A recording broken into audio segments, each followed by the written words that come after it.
05 அப்படிங்கிறது தான் இதோட டிவைஸோட நேமு.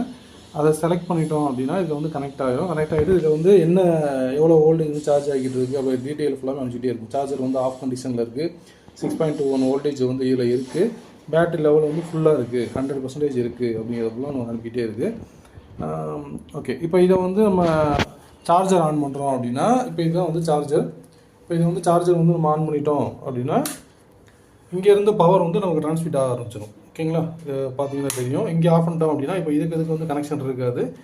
இதுதான் வந்து வயர்லெஸ் அப்படிங்கிறது. இங்கே நம்ம வைக்கிறப்போ இங்கே சுவிட்ச் போடும்போது இது மூலமாக வந்து மேக்னெட்டிக் ஃபீல்டு மூலமாக இங்கே வந்து நடக்கக்கூடிய மேக்னெட்டிக் ஃபீல்டு மூலமாக இது மூலமாக நமக்கு பவர் வந்து ட்ரான்ஸ்மிட் ஆகி இங்கே வர ஆரம்பிச்சிடும். இங்கே வந்த உடனே நமக்கு வந்து சார்ஜர் ஆன் வந்துருச்சு. ஆன் அப்படிங்கிறது வர ஆரம்பிச்சிடும். இதில் அது மாதிரி வந்து பார்த்தோம் அப்படின்னா இங்கேருந்து நமக்கு வந்து பேட்டரியில் பவர் வந்து சார்ஜ் ஆக ஆரம்பிச்சிடும். நம்ம சார்ஜ் ஆகிறதுக்கு ஏன்னா அது வந்து இதுவும் ஷார்ட் சர்க்யூட் ஆகிடக்கூடாதுங்கிறதுக்காக ஒவ்வொருத்துக்குமே சுவிட்ச் போட்டிருக்கோம். இப்போ இது வந்து பார்த்தோம் அப்படின்னா இது வந்து பேட்டரி சார்ஜிங்க்கான இது. இப்போ இதுலேருந்து வரக்கூடிய பவரை வந்து நான் அதில் சார்ஜ் பண்ணுறேன் அப்படின்னா அந்த சுவிட்ச் ஆன் பண்ணிட்டோம்னா சார்ஜ் ஆக ஆரம்பிக்கும். இப்போ ஆன் பண்ணுறப்போ உங்களுக்கு அந்த பிரைட்னஸ் வந்து தெரியும். அந்த பிரைட்னஸ் வந்து தெரியும். அது மாதிரி வந்து எல்சிடிக்கு வந்து இப்போ டிஸ்பிளே வராது. ஏன்னா நம்ம வந்து ஃபோனில் தான் எல்லாத்தையும் கனெக்ட் பண்ணியிருக்கோம்.